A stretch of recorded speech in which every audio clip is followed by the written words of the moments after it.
Let's first talk about the weapons that work with steppe nomads. A marvel of the ancient engineering, the composite bow was constructed from layers of wood, horn, and sinew. This gave it greater strength and flexibility than simple wooden bow.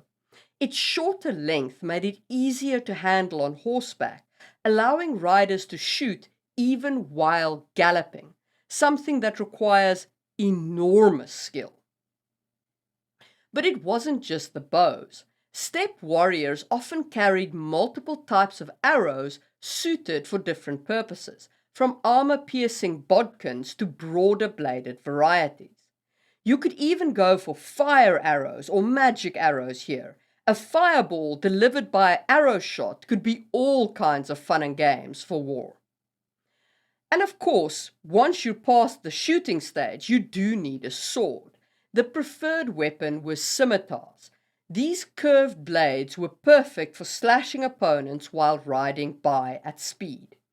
When you're designing a sword for cavalry, you almost always want to use a bladed weapon.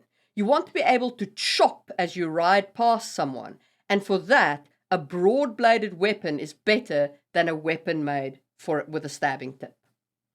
If you want to do stabby stuff on horseback, you want to focus on spears and lances.